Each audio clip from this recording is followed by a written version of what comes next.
બ્રહ્માએ પણ પ્રસન્ન થઈ વરદાન માગવાનું કહ્યું ત્યારે બોલ્યા કે અમે દાનવ, દેવ દાનવ, સ્ત્રી પુરુષ, પશુ પક્ષી, ભૂતલમાંથી કોઈથી અમે મરીએ નહીં. બ્રહ્માજી તથાસ્તુ કહ્યું. અંતર ધ્યાન થયા ત્યારે બ્રહ્માજી પાસે જે વરદાન લઈ બંને ગર્વિષ્ઠ થયા. દેવોનો પરાજય કરી એમને સ્વર્ગમાંથી ભગાડી મૂક્યા. બધા દાનવનું આ જ કામ, બધાને હેરાન કરવા.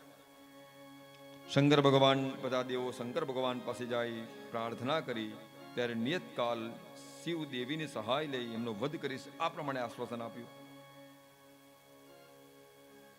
પછી ત્યાર પછી શિવજીની પ્રેરણા થતા નારદજી દૈત્યો પાસે ગયા અને ત્યાં પહોંચીને શિવા દેવીના વખાણ કરવા લાગ્યા અને વખાણ કરવા લાગ્યા. દૈત્ય સમક્ષ શિવાદેવના સૌંદર્યની પ્રશંસા કરી નારદના મુખથી પાર્વતીના વખાણ સાંભળી દૈત્યો દેવીને પ્રાપ્ત કરવા ઊંચા નીચા થવા લાગ્યા. ત્યારે સતત દેવીના વિચારમાં ખોવાયેલા રહેતા હતા. તો એક દિવસ ભગવાન શિવજી કાશી ક્ષેત્રમાં વિચરણ કરતા હતા અને એ સમયે શિવાદેવીએ સખીઓની સાથે એક દડાની રમત રમી રહ્યા હતા. શિવજી એમને નિહાળી રહ્યા હતા અને પાર્વતી શિવાદેવીએ દડો ઉછાળતા અને ઉછાળતા દડાને પકડતા ત્યારે શિવજી એમને નિહાળી રહ્યા હતા. અને એ સમયે વિદલ અને ઉત્પલ જેવો ત્યાં આવ્યા. પાર્વતીને જોતા કામાવશ બની ગયા. ત્યારે સંભ્રાસુરની માયાનો આશ્રય લઈ અને શિવ પાર્ષદનું સ્વરૂપ ધારણ કર્યું અને શિવાદેવી પાર્વતીની પાસે જવા લાગ્યા અને અંતર્યામી દેવ પારખી ગયા એમને. અને આ બે જણા શિવ પાર્ષદ નથી પરંતુ દૈત્ય છે એવું માં પાર્વતી સમજી ગયા. શંકર ભગવાનની નેત્ર સંજ્ઞા પાર્વતી તત્કાળ સમજી શકે છે, સમજી ગયા અને દડાની રમત રમતા રમતા સર્વજ્ઞ શંકર ભગવાનનું આવાહન કર્યું અને પોતે અર્ધ સ્ત્રી અને અર્ધ પુરુષ અને અર્ધ નારીશ્વર દેહ ધારણ કરી અને જોરથી દડાને એ દૈત્ય તરફ ફેંક્યો અને બંને દૈત્યો ચીસો પાડતા પાડતા દડાના માધ્યમથી ધરતી પર પછડાયા અને એમના પ્રાણ પંખેડું ત્યાં ઉડી ગયા. આમ શિવાદેવે ફેંકેલો દડો શિવલિંગ સ્વરૂપે સ્થિર થયો અને શિવલિંગ કંદકેશ્વર નામને એક શિવલિંગ ત્યાં પ્રસિદ્ધ થયું. કંદકેશ્વર. બધા સગડા દેવો ત્યાં આવી એમની પ્રાર્થના કરી અને પ્રસન્નતાથી પોતાના નિવાસનો પંથ પકડ્યો અને કંદકેશ્વર લિંગ કાશીમાં ભક્તોનું રક્ષણ કરનાર છે, તેમજ ભોગ અને મોક્ષ દેનાર બન્યું. અને આ અતિ દિવ્ય અને પવિત્ર આખ્યાનનો જે પાઠ કોઈ બન કરશે એને કોઈ પણ પ્રકારનો દુઃખ રહેશે નહીં. આ પ્રમાણે એનો ફળ કથન બતાવવામાં આવ્યું છે. અને અહીંયા રુદ્ર સંહિતાનો આપણે વિરામ અને હવે અહીંયાથી શતરુદ્ર સંહિતાનો આપણે અહીંયા આરંભ કરીએ. શતરુદ્ર સંહિતા એટલે 100 રુદ્રોની કથા જેમાં હોય એનું નામ શતરુદ્ર સંહિતા. કેટલા રુદ્રો? 100 રુદ્રો. એટલે 100 કથા હોવી જોઈએ કે ના હોવી જોઈએ? આમ તો શંકર ભગવાનની એક નહીં 100 નહીં પણ અસંખ્ય કથાઓ છે, પણ એમાં પ્રધાનતા જે 28 પ્રધાન દેવો છે એની આપણે અહીંયા કથા જોઈશું. અને ભગવાનના કેટલા કેટલા સ્વરૂપો છે, ભગવાને કેટલા કેટલા અવતારો છે એની બધી કથાઓ કરવામાં આવી છે. તો વ્યાસ શિષ્યમ મહાભાગ સૂત જ્ઞાન દયાનિધે વદ સંબલતારાંશ્ચ યૈરસ્કારસિત સતામ શિવામ. સુતજી કહે કે હે વ્યાસજીના પરમ શિષ્ય સુતજી, સૌનકજી કહેવા લાગ્યા કે હે વ્યાસજીના શિષ્ય સુતજી, હવે તમે મને શિવજીના અવતારોની કથા સંભળાવો કે જે પરમ કલ્યાણકારી હોય અને જેનાથી સજ્જન પુરુષોનું હિત થયું હોય એમ કહું. ત્યારે સુતજી કહેવા લાગ્યા કે સાંભળો, હવે તમને ધ્યાનપૂર્વક શિવ અવતારની કથા, પવિત્ર કથા હું સંભળાવું છું. કે આ કથા પૂર્વકાળમાં સનત કુમારોએ સાક્ષાત શિવ સ્વરૂપ નંદીશ્વરને પૂછી હતી. ત્યારે નંદીશ્વરે જે કથા કહી હતી અને જ કથા હું તમને કહું છું. કેમ આવું કહ્યું છે? એ જાણતા હતા તો પછી નંદીશ્વરને વચ્ચે લાવવાની કોઈ જરૂર ખરી? પણ એનું કારણ એ જ કે આવું જો કહેવામાં આવે તો પૂછનારને અને કહેનારને કોઈ પણ પ્રકારનું અભિમાન રહે નહીં. એટલા માટે જો ડાયરેક્ટ આપણે પૂછી લઈએ કે તમે પૂછ્યું ને બરાબર છે, પણ તમે જો આ પ્રશ્ન પૂછ્યો ને એ પહેલા કોઈક આ માણસે પૂછ્યો હતો, એટલે પૂછનારને એવું ના થાય કે હું જેટલો જિજ્ઞાસુ છું, એવું ના થાય કે મારા પહેલા પણ કોઈક તો જિજ્ઞાસુ હતો જ ને. એટલે પૂછનારને જ્ઞાન પ્રાપ્ત કરવાને જિજ્ઞાસુનું અભિમાન ન થાય, અને વક્તાને પણ આમાં મેં શું કીધું છે એના કરતાં પહેલાં તો કોઈ કહી દીધેલું છે, એટલે મારા કરતાં જ્ઞાની તો એ જ વધારે છે એવું માનીને જ્ઞાનનું પણ અભિમાન કહેનારને ન થાય, એટલા માટે આવું કહ્યું કે પહેલા સદ્યો જાતશ્ચ વૈ શંભુર્દુદો જ્ઞાનમ ચ વેદશે સર્ગ શક્તિમ અપી પ્રીતિયા પ્રસન્નમ પરમેશ્વરમ. પરમાત્માના અવતારો સદ્યો જાત, વામદેવ, તત્પુરુષ, અઘોર, ઈશાન, આ બધા પરમાત્માના 5 પ્રધાન અવતારો જે પંચમુખ કહેવાય. શિવરાત્રિની રાત્રિ એ બધા બ્રાહ્મણો આ જ દેવોનું પૂજન કરાવતા હોય છે. પછી તો નંદીશ્વર કહે કે હે તાત, આ લોકોમાં તમે બધા જ કાર્યોને પરિપૂર્ણ કરનાર શંકર ભગવાનના અવતારો સાંભળો. પરમાત્માની જે મૂર્તિઓ 8 મૂર્તિ કહી એમના નામ તમને કહું છું. સર્વો ભવસ્થાન રુષ્ટો ઉગ્રો ભીમ પરો પશોપતિ ઈશાણશ્ચ મહાદેવો મૂર્તિયશ્ચાષ્ટવિશ્રુતા. અને ભગવાનની મૂર્તિ એના મંત્રો કયા કયા હું તમને કહું સાંભળો. પરમાત્માનો સર્વ, ભવ, રુદ્ર, ઉગ્ર, ભીમ, પશુપતિ, ઈશાન અને મહાદેવ, આ પરમાત્માની 8 મૂર્તિ, અષ્ટમૂર્તિ. અને બધાના સૂત્રમાં મણિઓની જેમ પરોવરી જેમ જે પૃથ્વી તત્વ, જળ તત્વ, તેજ તત્વ, વાયુ તત્વ, આકાશ, ક્ષેત્રજ્ઞ, સૂર્ય, ચંદ્રમા ક્રમશ અધિષ્ઠિત આ બધા દેવો છે. શંકર જે વિશ્વંભર રૂપમાં એમના દ્વારા બધામાં વ્યાપ્ત છે. અને આ અષ્ટમૂર્તિના નામ અને નમન નીચે પ્રમાણે એમના મંત્રો તમને કહું સાંભળો. કે સૌ એ ભૂમિ તત્વ છે, અને એનો મંત્ર કયો? ઓમ સર્વાય ક્ષતિમૂર્તયે નમઃ. પછી બીજી મૂર્તિ એનું નામ ભવ છે, એ જલ તત્વ કહેવાય, અને ઓમ ભવાય જલમૂર્તયે નમઃ. પછી રુદ્ર એ અગ્નિ તત્વ છે, ઓમ રુદ્રાય અગ્નિમૂર્તયે નમઃ, આ એનો મંત્ર. પછી ઉગ્ર એ વાયુ તત્વ છે, અને એનો મંત્ર ઓમ ઉગ્રાય વાયુમૂર્તયે નમઃ. પછી ભીમ એ આકાશ તત્વ છે, અને એનો મંત્ર ઓમ ભીમાય આકાશમૂર્તયે નમઃ. પછી પશુપતિ એ ક્ષેત્રજ્ઞ સ્વરૂપે છે, અને એનો મંત્રમ પશુપતયે યજમાન મૂર્તયે નમઃ. પછી ઈશાન એ ચંદ્ર સ્વરૂપ છે, ઓમ ઈશાનાય સોમમૂર્તયે નમઃ. પછી મહાદેવ એ સૂર્ય સ્વરૂપ છે, ઓમ મહાદેવાય સૂર્યમૂર્તયે નમઃ. આ એના પ્રધાન મંત્રો છે. પૃથ્વીના તત્વોનું છે ને, ભૂમિ, જલ, અગ્નિ, વાયુ. અને જે તત્વો, જે આ બધા પંચ તત્વો છે ને, આપણા શરીરમાં પણ જેટલું યાદ રાખવાનું છે કે નહીં. આપણા શરીરમાં ગરુડ પુરાણ તમે વાંચો ને, એમાં વિસ્તારથી કે કયા કયા તત્વો આ શરીરમાં કયા કયા ભાગમાં છે એનું બહુ વિસ્તારથી બતાવવામાં આવ્યું છે. હે ને? વાંચ્યું છે ગરુડ પુરાણ? કોઈ દિવસ સાંભળ્યું તો હશે જ લગભગ. એમાં જે 15મો અધ્યાય આવે એમાં બધું વર્ણન બતાવવામાં આવ્યું છે વિસ્તારથી. તો 5 તત્વોનું આ શરીર છે. એમાં આપણા શરીરમાં પણ આ 5 તત્વો ક્યાં ક્યાં છે? તો પગથી માંડીને જે ઢીચન સુધીનો જે ભાગ છે ને આ શરીરનો, એ આ શરીરમાં પણ એ પૃથ્વી તત્વ કહેવાય.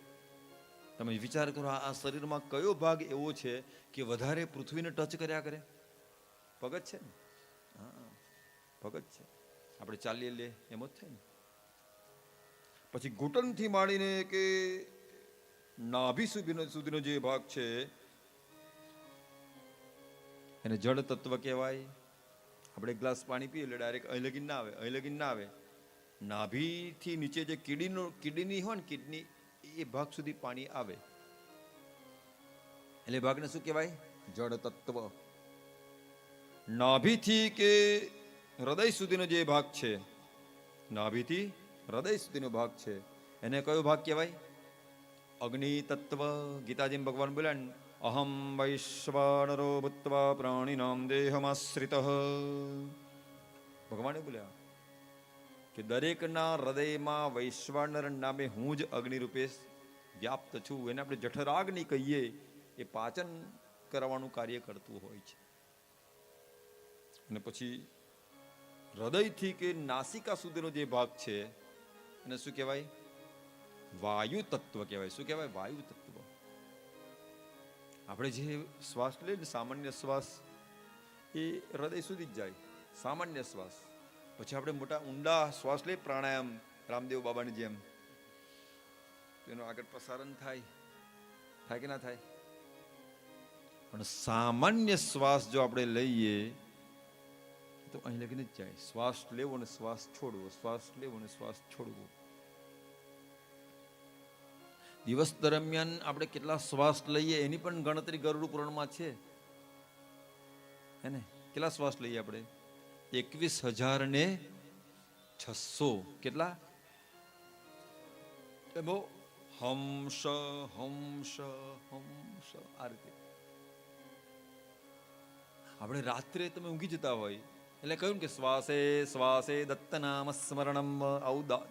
અવધૂત બાપજી એવું કહી ગયા, શ્વાસે શ્વાસે દત્ત નામ સ્મરણમ. એટલે શ્વાસે શ્વાસે ભગવાનનું નામ લેવું જોઈએ. આપણે રાત્રિના સમય ઊંઘી જઈએ એટલે આપણા એ 21,600 જે શ્વાસ છે એના આપણે અડધા કાઢી નાખીએ એટલે કેટલા થાય?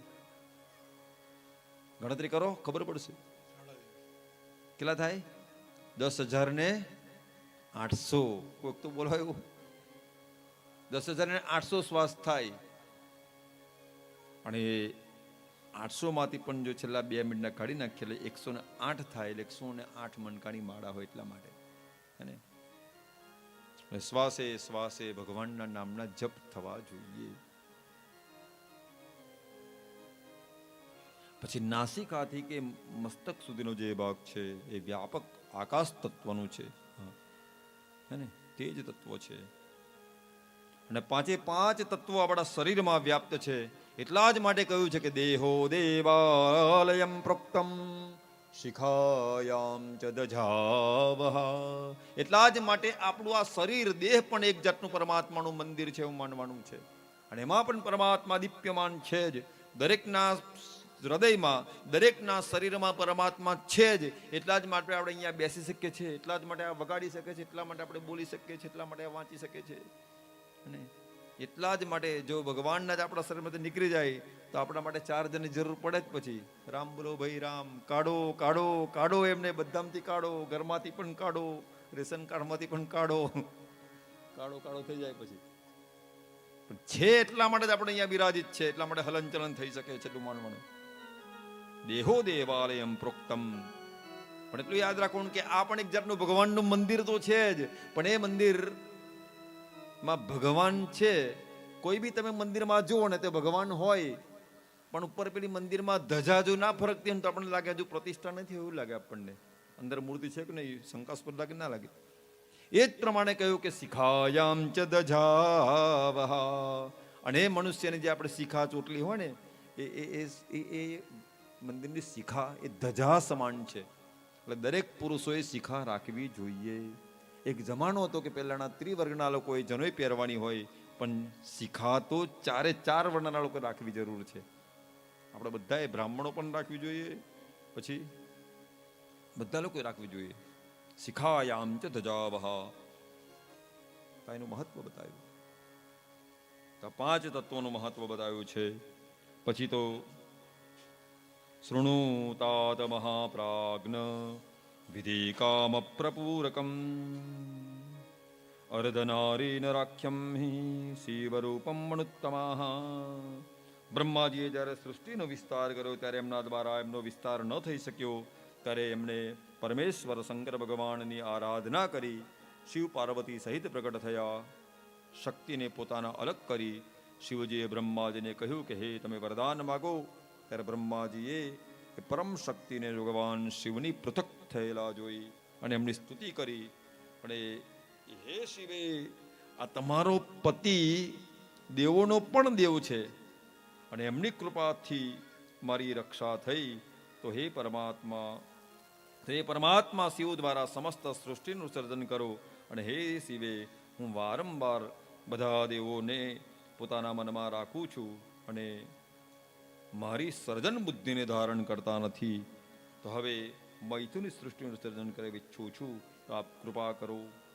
અને એમાં પણ નારીઓની જે આવશ્યકતા છે, હે દેવી, મારી શક્તિ આમાં કામ આવતી નથી, માટે તમે મને મારી શક્તિ પ્રદાન કરો કે જે બધાની શક્તિ ઈશ્વર છો.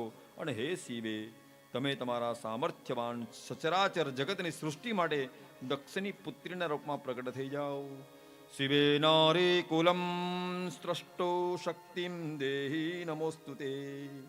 ચરાચરમ જગચ્છિદ્રમ હેતુર્માતમ શિવ પ્રિયે. અને આ પ્રમાણે બ્રહ્માજીએ પરમાત્માની અને દેવીની પ્રાર્થના કરી, એની પ્રાર્થના સાંભળી અને પરમેશ્વર તથાસ્તુ કહી અને બે હાથે આવેલા એ બંને એક સ્વરૂપ થયા. અને ત્યાં તો અર્ધનારીશ્વર ભગવાન કી જય. અને ત્યાં પરમાત્મા અર્ધનારીશ્વર રૂપે પ્રગટ થયા. આ તમે જય જયકાર બોલે એવું લાગે છે તમને બધાને? જય જયકાર બોલતા રહેવું જોઈએ, હે ને? અહીંયા તમે બધા છો તો ખરા, પણ જાગૃત અવસ્થામાં છે એની પણ સાબિત એમને મળી જાય. બોલે શ્રી અર્ધનારેશ્વર મહાદેવ કી જય. આટલું બધું બોલી શકો તો જાણી જો નતા બોલતા, એવું જ થયું ના તો બોલતા રહેવાનું, હે ને? બોલે એના બોર વેચે એટલું રાખવાનું, બાકી બધું અમે બોલી લઈશું. તો અર્ધનારેશ્વર ભગવાન પ્રગટ થયા અને એની કથા બતાવી છે. પછી તો શિવજીના 28 વ્યાસ રૂપેના જે અવતાર તેની કથા કહે છે. સનત કુમાર કહે કે હે રુદ્ર, શંકર ભગવાનનું ચરિત્ર બ્રહ્માને કહ્યું એ સર્વ સુખદાયી છે અને એ ચરિત્ર તમે સાંભળો. સર્વપ્રથમ શંકર ભગવાન એ મન્વંતરમાં નામના 7મા વરાહમાં કલ્પના પ્રભુ શિવ કલ્પના ઈશ્વર તરીકે પ્રગટ થશે. તમારા વૈવસ્વ મન્વંતર પ્રબંધ થશે અને એ મન્વંતરમાં 4 પુત્રો હશે. એમાં વ્યાસ રૂપે પ્રગટ થશે. કળિયુગમાં હું શિવાદેવી સાથે મહામુનિ શ્વેત નામને હિમાલયના છાગલ નામના પર્વત પર પ્રગટ થઈશ. અને એમાં શ્વેત શીખ, શ્વેતાક્ષ અને શ્વેત લોહિત નામના 4 શિષ્યો સાથે હું પ્રગટ થઈશ. દ્વાપર યુગમાં વ્યાસ રૂપે સત્ય નામે પ્રજાપતિ પ્રગટ છે. એમાં હું સુતાર નામે પ્રગટીશ. મતલબ કે જ્યાં વ્યાસ વિષ્ણુ ભગવાન રૂપે વ્યાસ હોય, એમની હાથે ભગવાન શિવજી હોય. ત્રીજા દ્વાપર યુગમાં ભાર્ગવ નામને વ્યાસ થશે, ત્યારે હું દમન નામને પ્રગટીશ. ચોથા દ્વાપર યુગમાં અંગીરા નામના વ્યાસ હશે, ત્યારે હું સુહોત્ર નામે પ્રગટ થઈશ. પાંચમા સવિતા નામના વ્યાસ થશે, ત્યારે હું કંક નામે પ્રગટ થઈશ. છઠ્ઠા દ્વાપર યુગમાં હું લોકાક્ષી નામે પ્રગટ થઈશ. સાતમા દ્વાપર યુગમાં હું જૈગી સભ્ય નામે પ્રગટ થઈશ. આઠમા દ્વાપર યુગમાં વશિષ્ઠ મુનિનો વિભાગ કરનાર વ્યાસ થશે, ત્યારે હું દધિવાહન નામે પ્રગટીશ. આ પ્રમાણે ભગવાને કહ્યું. નવમો દ્વાપર યુગ જ્યારે આવશે, ત્યારે મુનિઓમાં શ્રેષ્ઠ સારસ્વત નામના વ્યાસ થશે અને ત્યારે હું ઋષભ નામે પ્રગટીશ. દસમા દ્વાપરમાં જ્યારે ત્રિધામા નામે વ્યાસ થશે, ત્યારે હું મુનિ નામે હિમાલય શિખર અને ભૃગુતુંગ નામના પર્વત તરીકે પ્રગટીશ. અને એ વખતે 8 વેદની સંખ્યા જેટલા 4 પુત્રો થનાર છે. તેમજ ભંગ, બલભંગો અને નરામિત્ર અને તપોધન ક્રેતુશૃંગ નામે પ્રગટ થઈશ. પછી 11મો દ્વાપર આવશે, ત્યારે હું તપ નામે પ્રગટીશ. લંબોદરમ લંબાક્ષમ કેશલંબમ પ્રલંબકમ, આ રીતે 4 પુત્રો દ્રઢ વ્રતધારી હશે. પછી 12મો દ્વાપર આવશે, ત્યારે સતજેતા નામે પ્રગટ વ્યાસ થશે, ત્યારે હું અત્રિ નામે પ્રગટ થઈશ. પછી 13મો દ્વાપર જ્યારે આવશે, ત્યારે ધર્મ નારાયણ નામે વ્યાસ થશે અને ત્યારે હું બલિ નામે પ્રગટ થઈશ. 14મો દ્વાપર જ્યારે રક્ષ નામે વ્યાસ થશે, ત્યારે હું આંગિરસ વંશમાં ગૌતમ નામે પ્રગટીશ. અને 15મો દ્વાપર જ્યારે ત્રૈયારોની વ્યાસ થશે, ત્યારે હું વેદશિરા નામે અવતરીશ. 16મા દ્વાપરમાં જ્યારે દેવ નામે વ્યાસ થશે, ત્યારે હું ગોકર્ણ નામે આવીશ. 17મો દ્વાપર જ્યારે આવશે, ત્યારે હું ધનંજય નામે વ્યાસ થશે, ત્યારે હું હિમાલયમાં ગુહાવાસ નામે પ્રગટીશ. 18મો દ્વાપર જ્યારે આવશે, ત્યારે ઋતુંજય નામનો વ્યાસ થશે, ત્યારે હું શિખંડી નામે પ્રગટીશ. 19મો જ્યારે આવશે, ત્યારે ભરદ્વાજ વ્યાસ થશે, ત્યારે હું જટીમાળી ત્યારે પ્રગટીશ. 20મો દ્વાપર જ્યારે આવશે, ત્યારે ગૌતમ નામે વ્યાસ થશે, ત્યારે હું અટ્ટહાસ નામે પ્રગટીશ. 21મો જ્યારે દ્વાપર આવશે, ત્યારે વાચસ્રવા નામનો વ્યાસ થશે, ત્યારે હું દાસક નામે પ્રગટીશ. 22મો દ્વાપર જ્યારે સુષ્યમાન વ્યાસ થશે ત્યારે હું કાશીમાં લાગના ભીમ નામે પ્રગટીશ. અને 23મો દ્વાપર જ્યારે તૃણબિંદુ વ્યાસ થશે ત્યારે હું કાલંજર પર્વત પર શ્વેત નામે પ્રગટીશ. અને 24મો દ્વાપર જ્યારે યક્ષ આવશે વ્યાસ ત્યારે હું સુલા નામે પ્રગટીશ. 25મો દ્વાપર જ્યારે શક્તિ નામે વ્યાસ થશે ત્યારે હું દંડ મુનીશ્વર નામે યોગી થઈશ. અને 26મા દ્વાપરમાં જ્યારે પરાશર વ્યાસ થશે ત્યારે હું ભદ્રવટ નામે પ્રગટીશ. અને 27મા દ્વાપરમાં હું જાતુકર્ણ નામે વ્યાસ થઈશ ને ત્યારે હું સોમ શર્મા નામે પ્રગટીશ. અને 28મા દ્વાપરમાં જ્યારે દ્વૈપાયન વેદ વ્યાસ થશે ત્યારે હું વસુદેવના પુત્ર કૃષ્ણ રૂપે હું જન્મીશ. આવું કહ્યું. આ પ્રમાણે દ્વાપરમાં કુલ 28 વ્યાસો થયા. કેટલા? 28 વ્યાસો થયા. અને ત્યારે કલિયુગના આરંભે યોગેશ્વર અવતરે છે. અને યોગેશ્વરની સાથે શિવ ભક્ત 4 શિવ થશે. અને પશુપતિ વ્રત પાંડારા, આભૂષણ પહેરનારા, અને ત્રિપુંડથી યુક્ત મસ્તકોવાળા હોય. અને વિદ્વાનોને એમની સંખ્યા 112 કહી છે. અને આ કલ્પમાં શ્રી કૃષ્ણ દ્વૈપાવન વ્યાસ થશે ત્યારે બ્રહ્મરૂપ લક્ષણવાળો વેદોના સમણ વિદ્વાન ત્યાં પ્રગટ થશે. આ પ્રમાણે કહ્યું છે. અને હવે સનત કુમારો કહેવા લાગ્યા કે હવે સનત કુમાર સર્વજ્ઞ સાવધાનતયા શૃણુ યથાહમ ચ શિવમ પ્રાપ્તો મહાદેવાંશજો મુનિ મહાદેવાંશજો મુનિ. સનત કુમારે કહ્યું કે હવે તમે મને નંદીશ્વર રૂપે એની કથા, એનું આખ્યાન અમને સંભળાવો. અને એ આખ્યાન સાંભળીએ એ પહેલા આપણે બધાએ ભગવાન શિવજીની સ્તુતિ કરવાની છે. ત્યાં સુધી નંદીશ્વર આવી જાય. આવવાના છે નંદીશ્વર.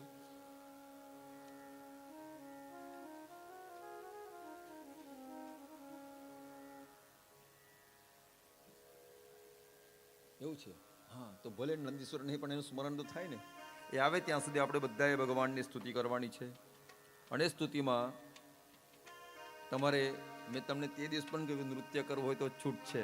કારણ કાલે પણ કહેતા ને કે રહી જાય છે બધું આ 2 દિવસ. પણ જ્યારે ઉત્સવ થાય ને પછી જ નૃત્ય આવે. શ્રીમદ ભાગવતમાં 2 દિવસ કશું ના આવે. પણ જ્યારે કનૈયો આવે ને ત્યારે જ બધું થાય. એ પ્રમાણે અહીંયા પણ ભગવાનના વિવાહ ત્યાં ગણપતિ બાપ્પા આવ્યા પછી આ બધું થતું હોય તો આપણે બધાએ પ્રેમથી કીર્તન કરવાનું છે તાળી પાડીને. અને જો ઈચ્છા હોય તો તમારે આટલામાં થતું હોય તો કરી લેવાનું. નમઃ પાર્વતી પતયે હર હર મહાદેવ હર.